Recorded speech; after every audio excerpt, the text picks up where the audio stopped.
This is our first HLG Lunch and Learn. I'm your host, Halston Trabucco, and I am so thrilled to introduce two of our fabulous members from our IP team, Cathleen, Rocco, and Brandon Dorsky.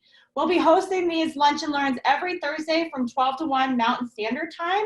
And if you'd like any information, please email me directly at halston@hoban.law.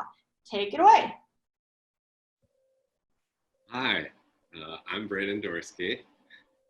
I'm Cathleen, Rocco.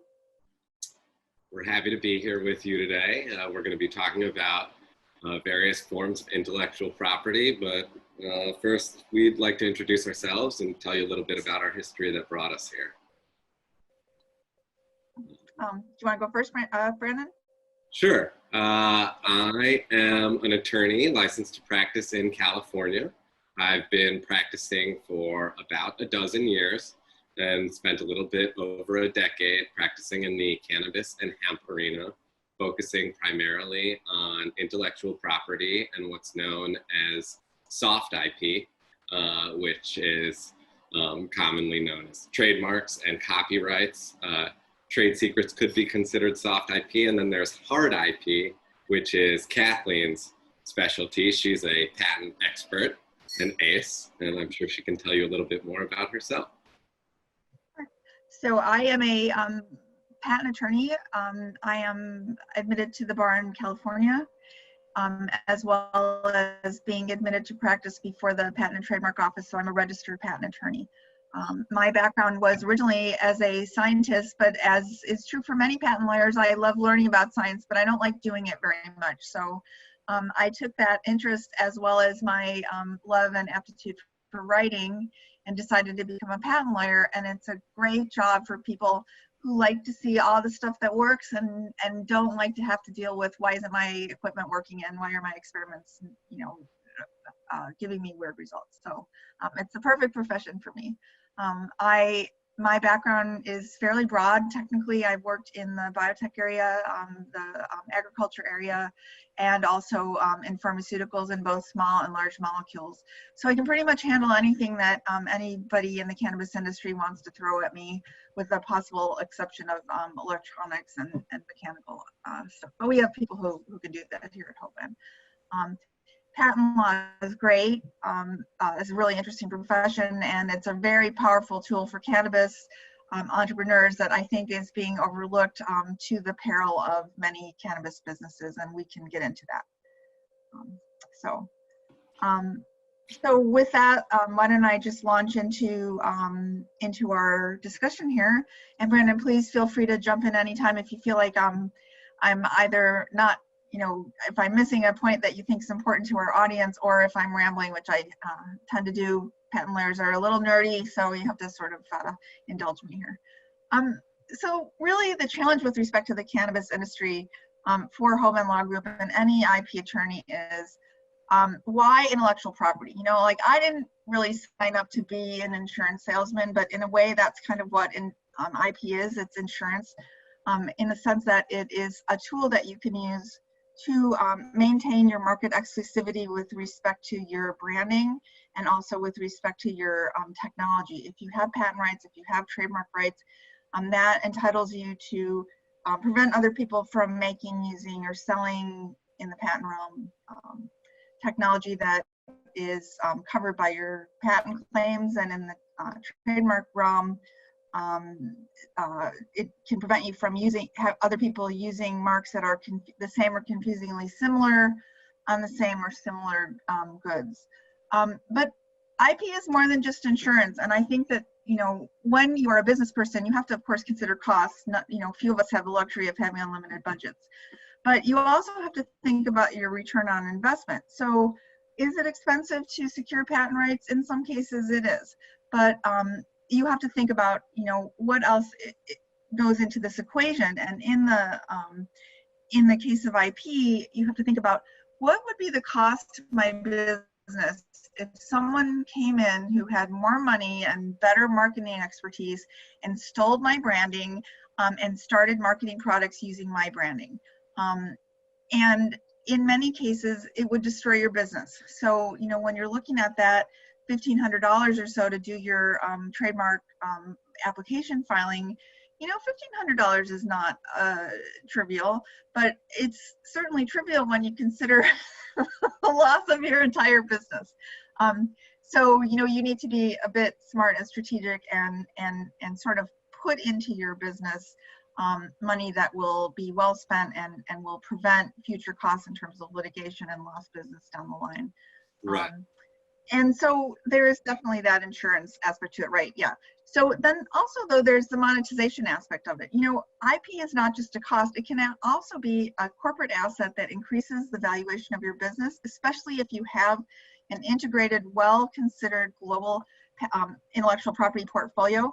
And in this more short term, if you have really innovative people in your company who are great at coming up with branding, who are great at technology innovation, you can take these things, and if you're not going to use them yourself, either license them exclusively or non-exclusively, or sell them outright. And now this IP that you spent some money on becomes a revenue stream instead of a cost center. And I think that's something that is not widely appreciated by the cannabis industry. Go ahead, Brandon, you were going to say something. Absolutely.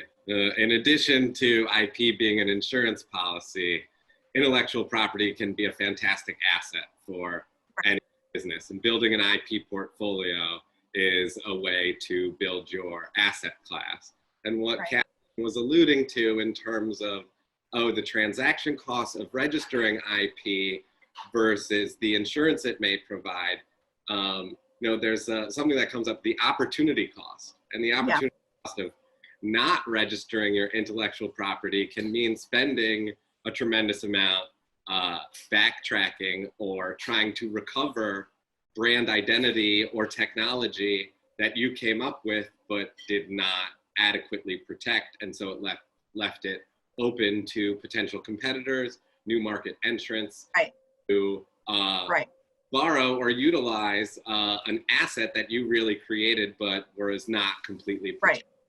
And intellectual property rights, whether we're talking patents or copyrights or trademarks, when you register them, they denote a degree of exclusivity. And so you can practice it exclusively, use it exclusively, choose not to use it at all, or license it and thereby take it out of the exclusive realm, but you're the one in control of that licensing and can set the market price and all the terms and conditions. So these can prove to be very, very valuable assets for cannabis businesses, whether you're practicing in the hemp arena or in the THC arena, because the limitations at the federal level sometimes make businesses, discrete businesses from state to state, and being able to license your intellectual property assets into those states for exploitation is a way to create revenue streams through property assets that actually are not always touching the plant, as it's termed in the industry. And that has unique value to any business, because businesses that are not touching the plant, or revenue streams that are not touching the plant, are sometimes, you can bank on those businesses. The investment paradigms for those businesses are different. The tax consequences for those businesses are often different. And those are just some of the underlying foundational reasons why building an intellectual property portfolio is so critical for any cannabis business. And knowing that, I think it's important to dive into what really defines these specific arenas of intellectual property and what is and is not ownable in the field of patents, trademarks, rights. So let me just give you one cautionary tale here. And, you know, we've been talking sort of about potential competitors, but and let me go a step further and give you a cautionary tale that I am currently dealing with one of my clients, which is that he is a cannabis and hemp breeder. He developed a really phenomenal low THC auto flowering hemp variety, and, you know, in good faith went to a large biotechnology company and said, I would like to sell you the seed. he spoke to them about the genetics. They were interested. They paid him $8,000 for a bag of seed. And then they turned around and they said, thank you very much. And now we are not going to honor your contract with respect to the limitations you placed on our ability to use it in our breeding program because you never filed any patent applications on it. So now, instead of being proactive and coming from a position of strength, and he probably could have made a lot more than $8,000 on that bag of seed, let me tell you.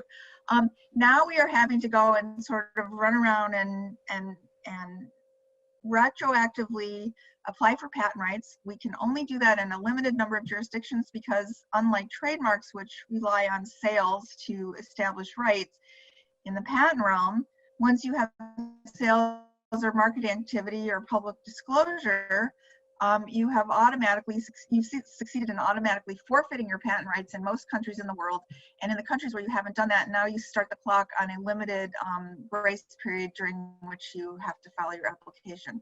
So he went from a potential position of great strength, and both from a negotiation leverage standpoint and also from the standpoint of the price he could command, to a position of he's now in a defensive posture, and this is really scary, and it's not a comfortable position to be in, and don't do it. File because you're especially if you are a small business, you are at the mercy of people who have business ethics that are at best questionable and at worst outright mercenary. There's many tales I could tell you, including the story about phylogenetics, but perhaps that is a separate lunch and learn of its own that we can save for another day. At any rate, let me get into now the sort of meat of intellectual property. There's 4 basic intellectual property tools, and each of these things, and when we talk about intellectual property, we're talking about intangible assets. In other words, things other than real estate or personal property like jewelry or cars or things that you can hold and touch and carry around. Intellectual property, we have 4 tools for protecting 4 different classes of things. And the first tool are patent rights. Patents protect, generally speaking, technological innovations. They encompass the sort of standard things: machines, processes, compositions, articles of manufacture, and improvements. In the case of design patents, they cover design elements that are also functional as well as aesthetic. If you think of a Coke bottle's shape, sort of curvaceous shape, that design is aesthetic, but it's also functional in that it allows you to grip the bottle without it slipping through your hands when the glass bottle is wet and slippery because of condensation. And we also have plant patents and relatedly plant variety protection. Those tools protect plant matter, which of course is highly relevant to the cannabis industry. This next thing we have is something that also is used to protect technology, but sort of from a different perspective. Whereas patents are rights that must be applied for and are granted by a government entity, we have trade secrets, which are creatures of contract. And trade secrets are designed to protect information that is not publicly known, that provides a competitive advantage by virtue of it not being generally known. Trade secrets are great because they are of unlimited duration, whereas patents have a finite lifespan. But the problem with trademarks is, or rather trade secrets, is that since they are creatures of contract, they do not protect third parties. They only protect people who are signatories to the contract which creates them. So when you're thinking about protecting technology, you sort of have to weigh and balance, the particulars of your situation, knowing the particulars of what each of these tools provides and sort of their shortcomings, make a decision with respect to how you're going to approach protecting your technology. The next tool, in addition to patents and trademarks, or rather trade secrets, is of course trademarks. These are trademarks are things that you use to signify that your goods you are the source of a particular classes of goods, and they encompass things like words, symbols. They can be colors, like if you think about the Owens Corning pink fiberglass insulation. They can be sounds, like the Microsoft little tones that you hear when you start up your computer. There's a broad range of things that can serve as brand identifiers. And what trademark rights you accrue trademark rights through use. However, if you are able to register them federally, what you will get is nationwide protection and access to federal courts, as well as access to enforcement entities at the border that can help you prevent people from importing counterfeit goods. And then finally, we have copyrights. I have to admit to not knowing a lot about these. I'm going to let Brandon take this on, but basically these copyrights protect creative works that are fixed in a tangible medium of expression. So things like works of art, things like music, videos. Creative works is a pretty broad term. It can even encompass compilations, like phone books are copyrightable. Basically what it prevents is people from outright copying exactly what your work is. Again, copyrights are automatic. Registration with the Copyright Office provides enhanced enforcement devices. So let me now get into the particulars of patents and trade secrets. So maybe our first thing is, and I'm trying to put on my cap of a cannabis entrepreneur who doesn't know anything about intellectual property, and they come to me and they say, I've kind of heard about, you know, patents. I don't know if it's a good thing for my business. What can you tell me about it? So here's what I would do. I would first talk to them about what constitutes patentable subject matter. What can you get a patent on? And you can get a patent on, like I mentioned before, technology, design elements, and plants. From the standpoint of technology, you are, and from the standpoint of what is called the utility patent, those protect processes, compositions, machines, articles of manufacturers, and improvement. So, you know, that's a lot of gobbledygook. What do those words mean?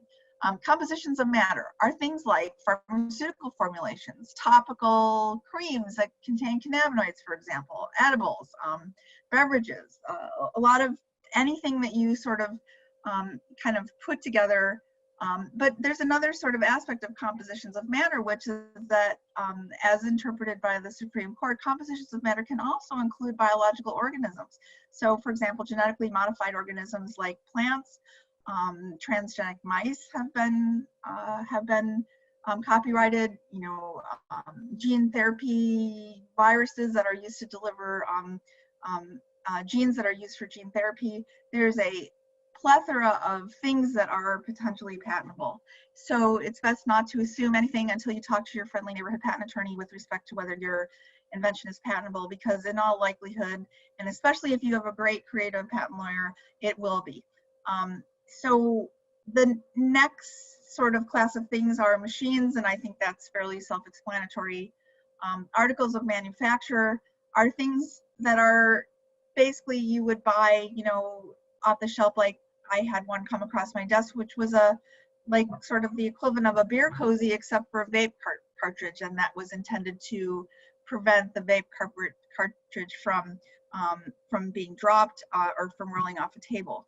So the most humble things can be patented. The gal who invented the Miracle Mop holds, you know, dozens of patents, and she's made quite a great living for herself off of inventions that are fairly pedestrian, but, you know, pretty clever. And I think another one of her inventions are the hangers that you purchased that are sprayed with a flocking, which prevents clothing from falling off of them.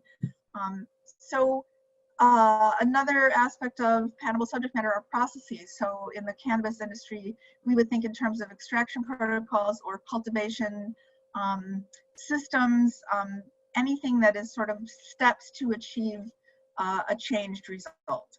And then finally, go ahead. Well, the SOPs of most cannabis operations are potentially eligible for patents. That's correct. But also in the realm of processes, software is considered a process, and software is patentable subject matter. That's an area that I don't get into, but there's a hell of a lot of patents that have been issued, and Bill Gates has gotten very rich off of the intellectual property that came up around his products. And then finally, we have improvements on any of these processes. So, you know, is your invention patentable? If it's one of these things, and if in addition to being one of these things, it is something that's new, no one's done it before, novel, it's not, you know, a no-brainer to somebody who's in the industry, and that's a pretty non-technical term, but the details of non-obviousness I won't bore you with today. And if it's useful for something that's more than just trivial, a trivial application, then it's patentable. Now, the devil's in the details, and we can, it is during the process of applying for and having the patent application evaluated by the patent office that we get into the details of, is this something that's new, really? Has someone else come up with something like this before and filed an application or talked about it in public?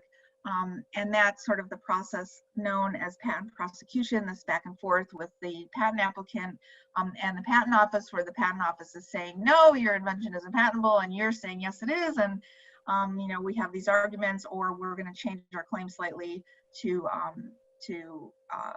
sort of get around the examiner's arguments. Anyway, I'm sort of getting ahead of myself a little bit here. At any rate, I mentioned also that in addition to these processes, compositions, etc., we have the design elements of articles of manufacture. I gave you the example of the Coke bottle. And then in the case of plants, there are actually 3 ways of protecting plants using patents. And one is in the form of a utility patent. These are generally used when you have a plant that might not be true breeding, but has a really advantageous trait. For example, maybe it is very disease tolerant, maybe it is, gives you a yield, maybe it has a particular cannabinoid profile, and you are able to protect not just the plant, but the seed, all the tissues, and even in some cases the F1 and F2 generation offspring. Utility patents are very powerful. They're sort of the preferred mode of protecting anything, but especially plants, because of the breadth of protection. You're not always able to get one. And so there are other options. In the case of plants, you have the option of a plant patent, which will give you the right to prevent other people from propagating asexually the plant that is the subject of the application. So that's things like you have a really terrific, recreational variety, and you don't want people hacking off pieces of it and cloning your plant. You don't want people to steal your great new potato variety. Any plant that's propagated by means other than seed. And then finally, you have a plant variety protection certificate. Now, these are used for plants that are true breeding. They prevent other people from using your plant material, potentially, using the seed, propagating sexually, using them in breeding programs. Now, for each of these, there are some exceptions.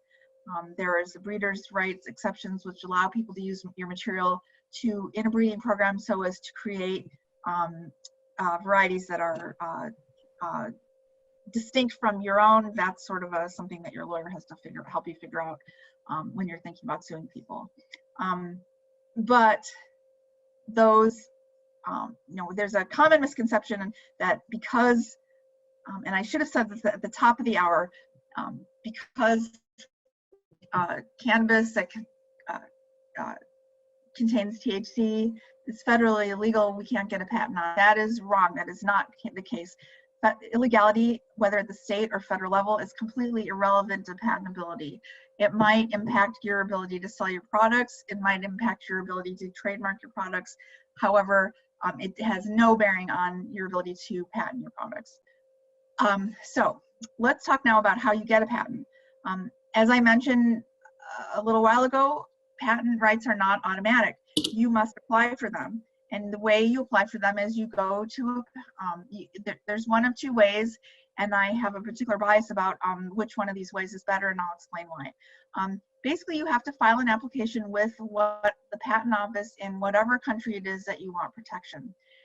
You can do this in one of 2 ways. You can find a qualified patent attorney, and in the US, we must be licensed. You cannot have a buddy write your patent application for you, which I have actually seen. It was not a good result. And patent attorneys, in order to write patents for you and represent you before the patent office, must take a special bar exam. It's the hardest bar exam to pass. And so, this is not trivial subject matter. It's very esoteric and non-intuitive. And so you really want someone who knows what they're doing. And you find a patent attorney that is licensed before the Patent and Trademark Office, and you go to them and you ask them to write you an application and to submit it before the Patent Office. The second way to go about it is for you to do it yourself. You call the Patent Office, you ask them to help you write an application, and they will do that. They are set up to, and they have people there who will help you get your application on file. The downside of doing that is that you will get very, very narrow claims. You will not know what to do when they come back to you and say, sorry, your invention isn't patentable because of these other references. You won't know how to navigate around those prior art references, and you will end up with something, if you end up with anything, that is incredibly narrow and covers only the exact invention that you have written about in your application. I know that not all of us have the luxury of unlimited budgets, but I strongly recommend against that second approach because your patent will be basically not worth very much. Plus, it does not protect you with respect to any other avenues of, R&D. It doesn't give you your competitors will find it very easy to engineer around your patent claims, and you will have something that really isn't very useful. So, as I also mentioned, you want to file before, ideally, you have any kinds of sales activity or before you go and you talk about your invention in public. And that's because of the underlying policy of patents, which is that in exchange for telling people how to make and use your invention in your application, the Patent Office gives you a limited period of monopoly. Now, if you go out and sell and basically monetize your invention, then come back and attempt to file an application if it's more than 1 year in the US and in most other places at any point. The Patent Office will tell you, sorry, you've begun to monetize your invention. If we give you a patent, we would, in effect, permissibly extend this monopoly period, in effect. And so there are very strict rules with respect to the time frame during which you can file, and you are always better off, and it is absolutely best practices to be very proactive about what your R&D people are doing and to file proactively before any kind of publication or any kind of marketing activity. The process is fairly straightforward. You file the application, there's a back and forth with the Patent Office until you succeed in convincing them that the invention meets all the prerequisites for patentability, and then they issue you a patent. There are procedures in place for challenging the patent once it issues, and also procedures if you, as the applicant, come across some prior art that you think someone else might potentially use to attack your patent, you can go into post-grant proceedings to get the Patent Office to consider those and sort of make a ruling with respect to them not impacting patentability of your invention. What are best practices? I think we mentioned that you want to have proactive invention mining. It is never a bad idea when you incorporate to go and see a patent attorney and ask them, if they could give you an hour of their time, maybe quarterly, to sort of talk to your inventors, talk to your marketing people, think about, what are you doing? Is there any patentable subject matter here? And if so, how do we approach filing an application on it? Let's see. And patents can be speculative. You don't have to have a working prototype. If you understand how to make the invention and you can describe it in an application, it is perfectly, while you can't patent an idea, you can patent an idea that you know how to implement and can describe how to implement. And so I see pretty speculative patent applications all the time. I have one client that is wanting to market a beverage base that contains psilocybin as well as some other mushroom extracts, and we are going to prepare and file a patent application on those extracts. They've never made them, they're not marketing them, but that doesn't mean that they're not patentable. So you can be incredibly proactive with respect to filing and obtaining patent protection for inventions. The other thing that you really want to do is you want to avoid pre-filing disclosures. So you want, if you're going to go to a scientific meeting or a trade show, you want to have your attorney review any of the materials that you're going to be disclosing, and strongly consider filing an application if it turns out that there's anything that you're going to be talking about is something that could potentially be considered a public disclosure of your invention. And then you also, a necessary evil of having a business is that you need investors pretty often, right? And the investors are going to want to know what it is you're doing. So ideally, you file your application first before you talk to them. But if you don't have that option, you absolutely always disclose only under a confidential disclosure agreement or a non-disclosure agreement. And then finally, something that I think is overlooked a lot in the cannabis industry is that a lot of the inventions that are speculative, or applications rather, you can actually go to a contract laboratory, and if you design your experiments well, have them help you run some experiments which will provide data and demonstrate proof of concept. This is helpful because it makes your application really strong and much more persuasive to a patent. I have an application that I am prosecuting now, which is to a process for infusing coffee beans with cannabinoids.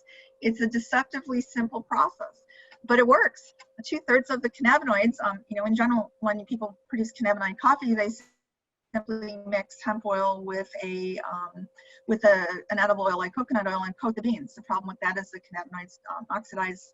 They, I'm seeing I'm kind of going over here, so I'll wrap it up. They degrade, but this process gets the cannabinoids into the inner part of the bean where they're protected from oxygen, and it works really well. However, unfortunately, they could have done very simple experiments that would have made this application a slam dunk, and they weren't done. So now we're having to do that after the fact. So talk to your patent attorney. They can help you identify contract labs. Trade secrets, just really quick, are another way of protecting technology. Like I said, they're creatures of contract. They don't bind third parties, but they are indefinite in duration, so sometimes they make sense. It's a question of, how are you able to control this information? So can you silo the information? Can only some people know some parts of whatever this information is? Can you physically sequester, if it's like a physical process, physically sequester different parts of the process in different places? And any non-disclosure or confidential disclosure agreements that you might have that concern the trade secrets, you have to be really careful to make sure that in the termination clause in these contracts, which always exist, there's a carve out, and you continue to obligate people even after termination of the agreement to keep that information confidential. And that is something that I think a lot of people don't do, and it to their peril. So I am going to shut up and let Brandon take over and take it away. Thank you. Thank you so much, Kathleen. Tremendously helpful information regarding patents there. And whereas patents, publication can frustrate your intentions of obtaining registered rights. For some types of soft IP, publication is absolutely necessary for registering your rights. Copyright is one of those arenas where you have to have published what you intend to claim a copyright in order to actually have it registered. Kathleen alluded earlier that copyright is automatic in the sense that when you put something, or when you fix something in a tangible medium of expression, so you write it down, you record it, you take a photo, that in essence creates a copyright, but it is not a registered copyright. And in order to effectively police your copyrights, you do need to register them. You can police an unregistered copyright, but you cannot recover maximum damages for the infringement or misuse of your copyright if you have not registered it. A copyright technically is the exclusive right to make copies, license, and otherwise exploit literary, musical, or artistic work, whether printed, audio, video, etc., fixed somewhere, and works that were created on or after January 1st, 1978 and are registered are protected for the lifetime of the author or creator and for a period of 70 years after death. So the length of time that the right exists for is quite substantial. Whereas patents have an expiration date, and Kathleen can correct me if I'm wrong, but I believe it's 20 years from expiration. From your prior date. Right. And you can effectively extend patent rights by filing improvement patents on the base thing and getting additional rights that now have a new lifetime and improve the original whatever design. So you can effectively extend your exclusive window for exploitation, but for copyrights, it is an extremely long window of time. If you are an institutional business, it's like it's more than 100 years. So it confers, if you go about creating this right and registering for the asset, it's an asset that can endure for a very long time and can bring lots of licensing revenue if it is a coveted asset. In the cannabis arena, copyrights are sometimes used for brand logos, which can also be trademarked, but we'll go into some of the limitations on that. But designs, packaging designs, stylized writings, provided certain other requirements are met, because copyrights do not allow you to control the entire universe of expression of an idea. So you can't copyright "I love you." If you wrote "I love you" in a very stylized way and it was hyper unique, you might be able to copyright that specific representation of the phrase "I love you." So for cannabis, you have a brand, you could call it the Cannabis Man, and you have an animated cannabis leaf. Well, that animated cannabis leaf, if it looks like your average cannabis leaf, just has 2 circles for eyes and a mouth, and there's nothing particularly unique, anybody who turned a cannabis leaf into a stick figure would do exactly what you did, that may not be eligible for a copyright. With some unique stylistic changes that wouldn't just be reproduced by anybody who was drawing an animated cannabis leaf, now you've moved to something that is copyrightable.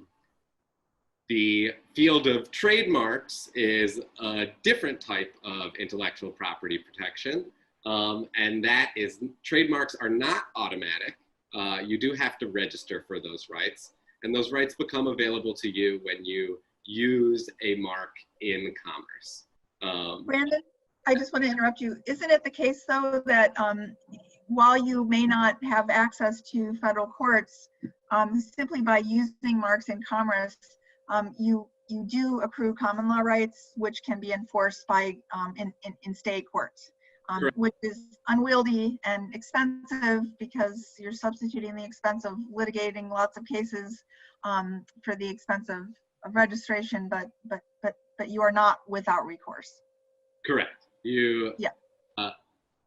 Trademark rights are not non-existent if you do not register them. They just are considerably weaker and have only exist in the areas where you have used your mark already. Whereas if you register rights at the federal level, if you've only sold your goods in, say, the state of California, but you get a federal trademark, you now have an exclusive right for the entirety of the United States. And that is just one of the benefits that federal registration might confer. In the field of cannabis, that can be a challenge because federal registration requires that your use in commerce be lawful. And the federal government still considers cannabis goods, or particularly goods containing THC, as not lawful goods in commerce. Goods containing CBD may or may not be lawful depending on what they are, as there are some limitations. And that creates some challenges for cannabis businesses as to how you go about building an intellectual property portfolio that includes trademarks. Even though your use of of a name on a brand of cannabis in a particular state might qualify as a common law mark in that state. And it's even possible some states have, they have state trademark databases, and some states with legal cannabis do permit people using marks on cannabis goods or services to register state law trademarks. But the registration of that state law trademark may frustrate any attempt to register the same rights at the federal level, because the state law trademark is evidence that you are using the mark on cannabis goods or services, which is, according to the federal government, an unlawful use in commerce. There is some recent case law that suggests use of the mark on goods that are not lawful in commerce can frustrate or entirely eliminate your ability to register that mark at the federal level for that same applicant. Seasoned trademark attorneys and intellectual property attorneys like myself and Cathleen are well adept at navigating through that confusing framework so that people operating within the cannabis arena, whether it is THC or CBD or any other cannabinoid, may be able to come up with a framework for registering federal intellectual property rights, as well as, or the alternative state law trademarks, and in some circumstances be able to register both and create a more powerful IP portfolio that allows the brand to control their identity from state to state and perhaps expanding beyond. Trademarks, by definition, are name, symbol, figure, letters, words. They could be your packaging, which is known as trade dress. Kathleen said it could be sounds. It can even be smells. So aromas can be trademarked, and in the field of cannabis, that may be an emerging paradigm for trademark registration, but until that's allowable at the federal level, it's likely to be extremely limited. A trademark is a property right, and it's licensable, it's sellable. You can license out the right to police it, so you can license to a third party to police its use on brands or things that you don't endorse.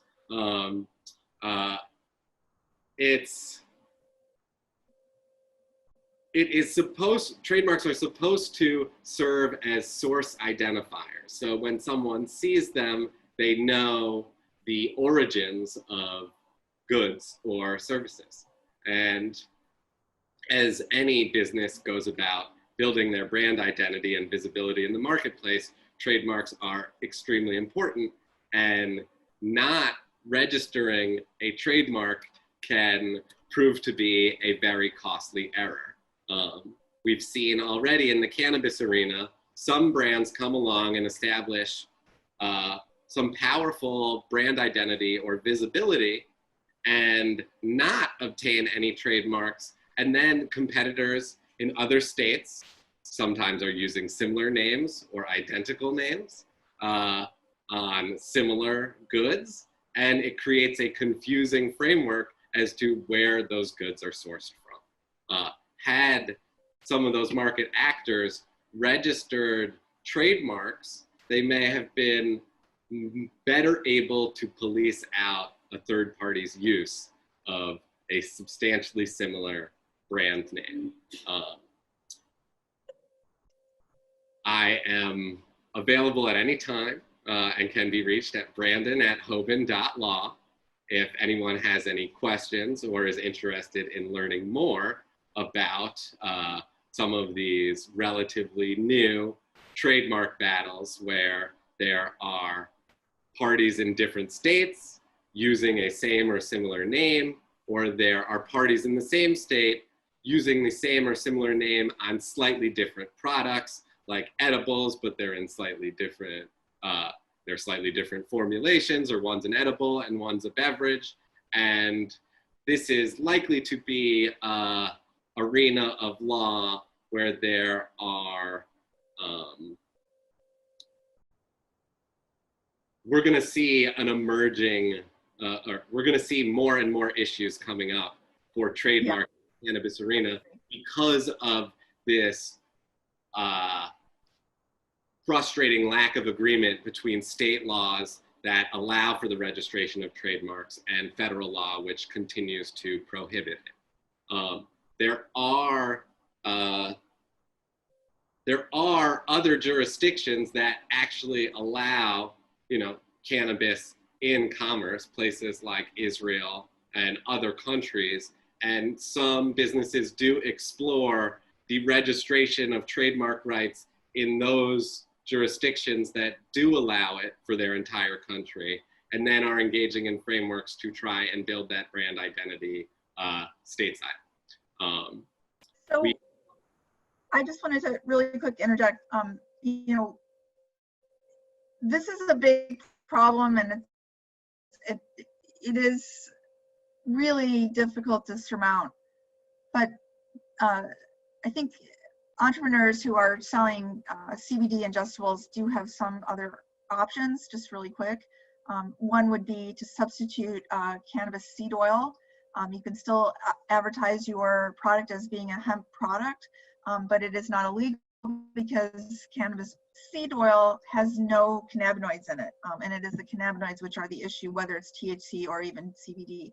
And then the other option is to just simply take all of that out of your edibles, or and so you have sort of a parallel product line that you're using the mark on and establishing rights, but it does not yet encompass products that have CBD added to them.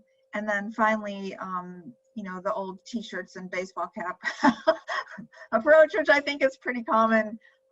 But if you're just really interested in establishing rights to a mark, these are possible ways to go that you just circumvent these issues under the Controlled Substances Act and the Federal Food, Drug, and Cosmetic Act. Absolutely correct. Yeah.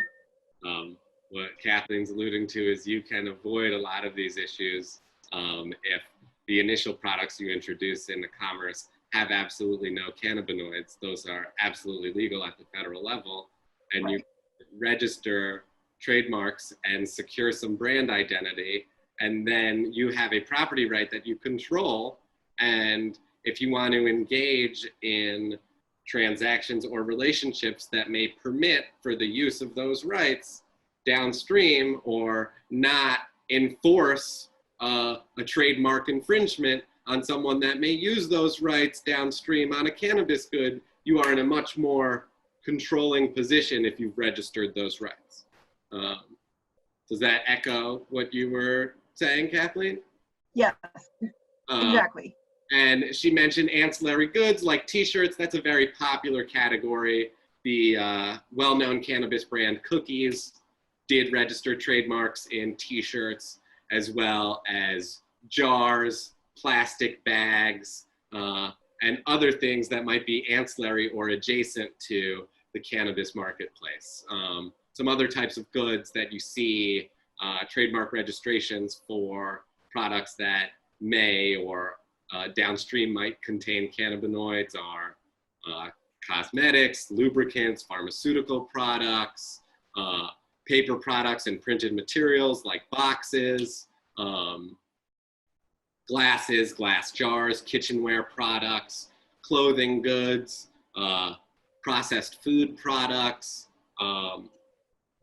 agricultural products like seeds, plants, or flowers, beverage products, spirits, smokers products, which is class 34, and smokers articles, and then even for services, advertising businesses, retail services, insurance services, transportation services, educational services. There are registrations out there for some of the most popular cannabis information databases. Weedmaps has a trademark.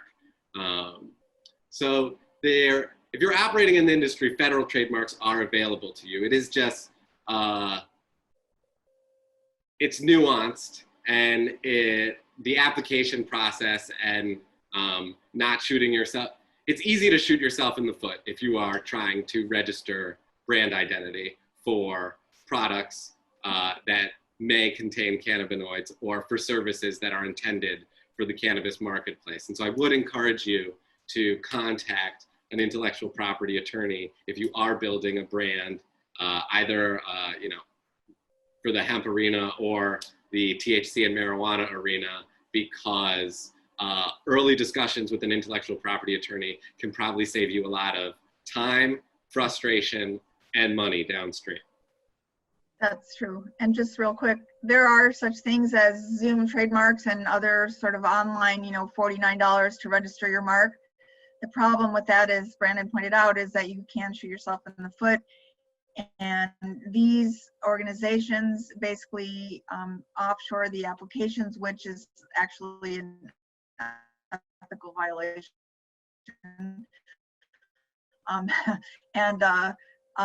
They don't consider the big picture, and especially the cannabis arena, won't basically preclude yourself from federal registration because of things that you've done with respect to state rights. And representations that you make in your federal applications. So Halston, we're going to have a whole another lunch to learn about IP strategy as a topic in and of itself, I think, because we weren't able to get to that, and it's a really important topic that I think people would probably like to hear about. I can't thank you guys enough for such a spirited conversation. This is all information that our network just needs to know about, when to come talk to you all. If you have questions, comments, please reach out to the Hoban Law Group, hoban.law. Get a hold of Kathleen, get a hold of Brandon. They are going to just help you with your business. Thank you guys so much for joining us at this Lunch and Learn. Stay tuned for next week. Bye, guys. Bye. Okay. Thank you. Bye-bye.